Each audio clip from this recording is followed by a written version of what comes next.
The Adventures of Tom Sawyer by Mark Twain. Chapter 9.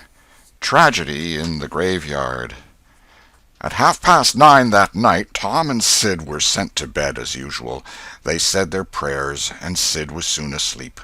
Tom lay awake and waited in restless impatience. When it seemed to him that it must be nearly daylight, he heard the clock strike 10. This was despair. He would have tossed and fidgeted as his nerves demanded, but he was afraid he might wake Sid, so he lay still and stared up into the dark. Everything was dismally still. By and by, out of the stillness, little, scarcely perceptible noises began to emphasize themselves. The ticking of the clock began to bring itself into notice. Old beams began to crack mysteriously. The stairs creaked faintly. Evidently spirits were abroad. A measured, muffled snore issued from Aunt Polly's chamber, and now the tiresome chirping of a cricket that no human ingenuity could locate began. Next, the ghastly ticking of a death-watch in the wall at the bed's head made Tom shudder. It meant that somebody's days were numbered. Then the howl of a far-off dog rose on the night air and was answered by a fainter howl from a remoter distance. Tom was in an agony. At last he was satisfied that time had ceased and eternity begun. He began to doze in spite of himself. The clock chimed 11, but he did not hear it. And then there came, mingling with his half-formed dreams, a most melancholy caterwauling. The raising of a neighboring window disturbed him. A cry of "Scat, you devil!" and the crash of an empty bottle against the back of his aunt's woodshed brought him wide awake, and a single minute later he was dressed and out of the window and creeping along the roof of the L on all fours. He meowed with caution once or twice as he went, then jumped to the roof of the woodshed and thence to the ground. Huckleberry Finn was there with his dead cat. The boys moved off and disappeared in the gloom. At the end of half an hour they were wading through the tall grass of the graveyard. It was a graveyard of the old-fashioned Western kind. It was on a hill, about a mile and a half from the village.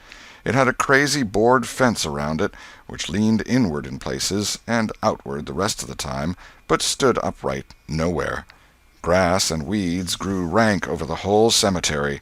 All the old graves were sunken in. There was not a tombstone on the place. Round-topped, worm-eaten boards staggered over the graves, leaning for support, and finding none. "Sacred to the memory of so-and-so" had been painted on them once, but it could no longer have been read on the most of them now, even if there had been light. A faint wind moaned through the trees, and Tom feared it might be the spirits of the dead complaining of being disturbed. The boys talked little, and only under their breath, for the time and the place and the pervading solemnity and silence oppressed their spirits. They found the sharp new heap they were seeking, and ensconced themselves within the protection of 3 great elms that grew in a bunch within a few feet of the grave. Then they waited in silence for what seemed a long time. The hooting of a distant owl was all the sound that troubled the dead stillness. Tom's reflections grew oppressive. He must force some talk, so he said in a whisper, "Hucky, do you believe the dead people like it for us to be here?" Huckleberry whispered, "I wisht I knowed. It's awful solemn like, ain't it?" "I bet it is." There was a considerable pause while the boys canvassed this matter inwardly. Then Tom whispered, "Say, Hucky, do you reckon Hoss Williams hears us talking?" "Oh, of course he does. Least his spirit does." Tom, after a pause, "I wish I'd said Mr. Williams, but I never meant any harm. Everybody called him Hoss." "Well, a body can't be too particular how they talk about these here dead people, Tom." This was a damper, and conversation died again. Presently Tom seized his comrade's arm and said, "Shh!" "What is it, Tom?" And the two clung together with beating hearts. "Shh! There 'tis again. Didn't you hear it?" "There! Now you hear it." "Lord, Tom, they're coming. They're coming, sure. What'll we do?" "I don't know. Think they'll see us?" "Oh, Tom, they can see in the dark, same as cats. I wisht I hadn't come." "Oh, don't be feared. I don't believe they'll bother us. We ain't doing any harm. If we keep perfectly still, maybe they won't notice us at all." "I'll try to, Tom, but Lord, I'm all a shiver. Listen." The boys bent their heads together and scarcely breathed. A muffled sound of voices floated up from the far end of the graveyard. "Look! See, there!" whispered Tom. "What is it?" "It's devil fire. Oh, Tom, this is awful." Some vague figures approached through the gloom, swinging an old-fashioned tin lantern that freckled the ground with innumerable little spangles of light. Presently Huckleberry whispered with a shudder, "It's the devil, sure enough. 3 of them. Lordy, Tom, we're goners. Can you pray?" "I'll try, but don't you be afeard. They ain't going to hurt us. Now I lay me down to sleep, Shh! What is it, Huck?" "They're humans. One of 'em is, anyway. One of 'em's old Muff Potter's voice." "No, 'tain't so, is it?" "I bet I know it. Don't you stir nor budge. He ain't sharp enough to notice us. Drunk the same as usual, likely. Blamed old Rip." "All right, I'll keep still. Now they're stuck. Can't find it. Here they come again. Now they're hot. Cold again. Hot again. Red hot. They're pointed right this time. Say, Huck, I know another of them voices. It's Injun Joe." "That's so, that murdering half-breed. I'd druther they was devils a dern sight. What can they be up to?" The whisper died wholly out now, for the 3 men had reached the grave and stood within a few feet of the boys' hiding-place. "Here 'tis," said the third voice, and the owner of it held up the lantern and revealed the face of young Dr. Robinson. Potter and Injun Joe were carrying a hand-barrow with a rope and a couple of shovels on it. They cast down their load and began to open the grave. The doctor put the lantern at the head of the grave and came and sat with his back against one of the elm trees. He was so close the boys could have touched him. "Hurry, men," he said in a low voice. "The moon might come out at any moment." They growled a response and went on digging. For some time there was no noise but the grating sound of the spades discharging their freight of mold and gravel. It was very monotonous. Finally a spade struck upon the coffin with a dull woody accent, and within another minute or 2 the men had hoisted it out of the ground. They pried off the lid with their shovels, got out the body, and dumped it rudely on the ground. The moon drifted from behind the clouds and exposed the pallid face. The barrow was got ready and the corpse placed on it, covered with a blanket, and bound to its place with a rope. Potter took out a large spring knife and cut off the dangling end of the rope, and then said, "Now the cussed thing's ready, Sawbones, and you'll just out with another 5, or here she stays." "That's the talk," said Injun Joe. "Look here, what does this mean?" said the doctor. "You required your pay in advance, and I've paid you." "Yes, and you've done more than that," said Injun Joe, approaching the doctor, who was now standing.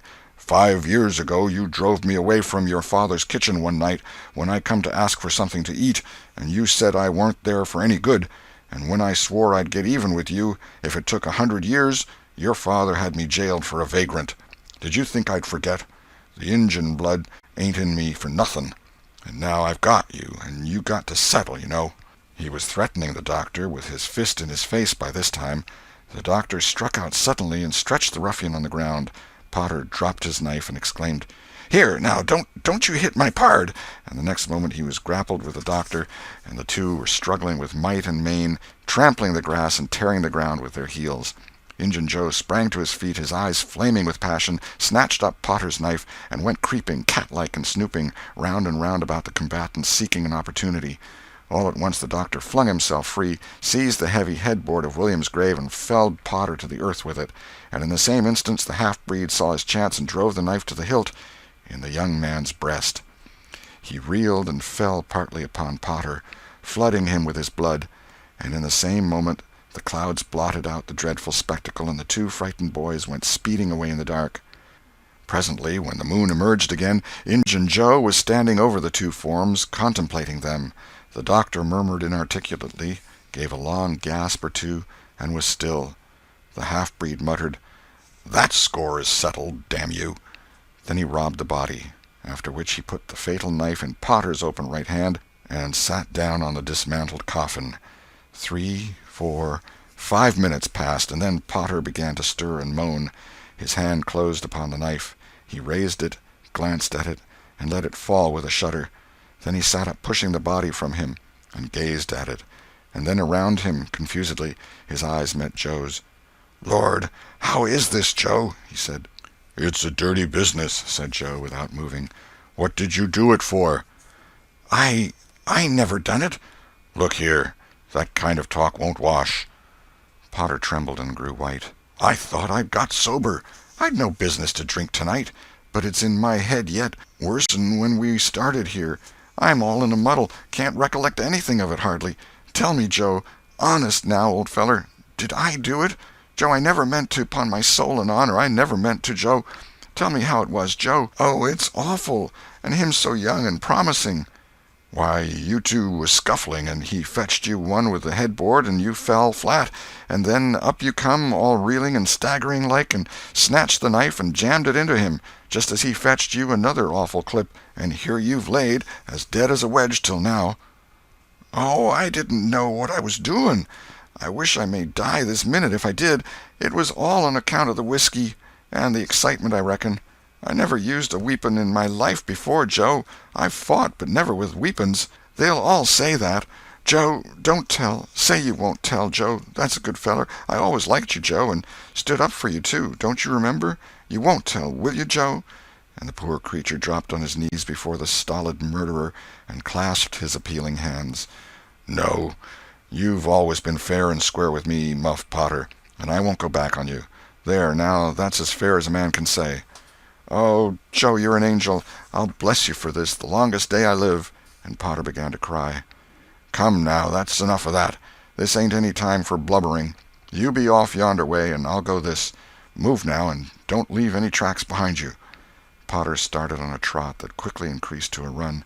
The half-breed stood looking after him. He muttered, "If he's as much stunned with the lick and fuddled with the rum as he had the look of being, he won't think of the knife till he's gone so far he'll be afraid to come back after it to such a place by himself, chicken heart."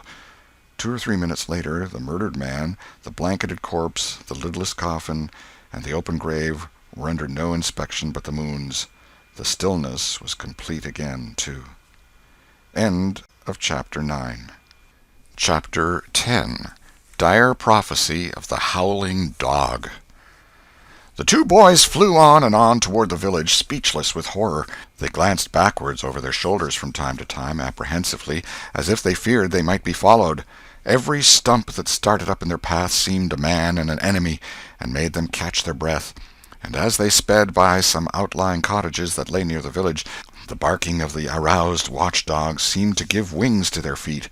"If we can only get to the old tannery before we break down," whispered Tom in short catches between breaths. "I can't stand it much longer." Huckleberry's hard pantings were his only reply, and the boys fixed their eyes on the goal of their hopes and bent to their work to win it. They gained steadily on it, and at last, breast to breast, they burst through the open door and fell grateful and exhausted in the sheltering shadows beyond. By and by their pulses slowed down, and Tom whispered, "Huckleberry, what do you reckon'll come of this?" "If Dr. Robinson dies, I reckon hanging'll come of it." "Do you, though?"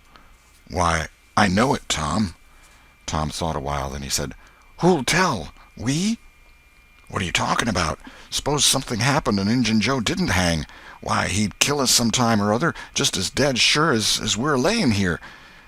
"That's just what I was thinking to myself, Huck." "If anybody tells, let Muff Potter do it, if he's fool enough. He's generally drunk enough." Tom said nothing, went on thinking.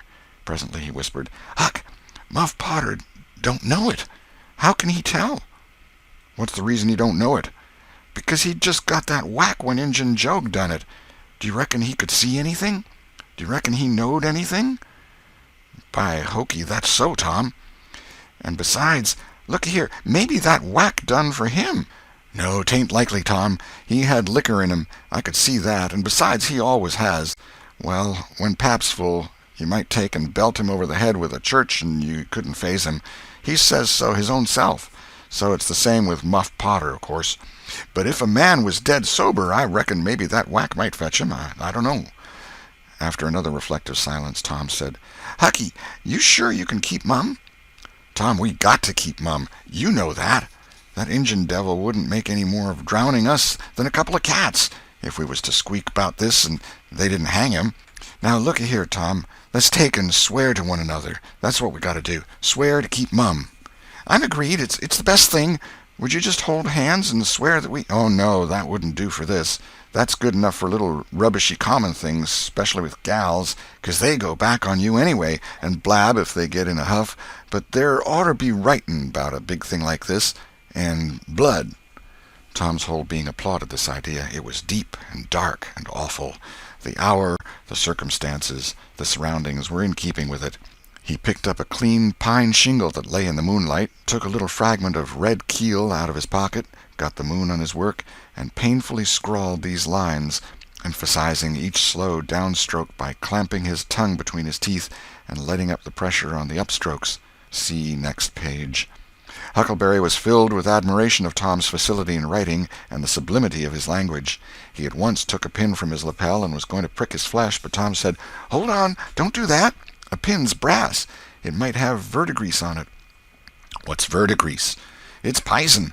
That's what it is. You just swaller some of it once, you'll see." So Tom unwound a thread from one of his needles, and each boy pricked the ball of his thumb and squeezed out a drop of blood.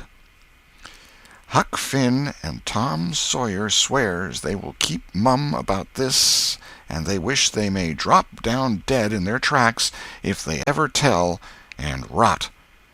In time, after many squeezes, Tom managed to sign his initials, using the ball of his little finger for a pen. Then he showed Huckleberry how to make an H and an F, and the oath was complete.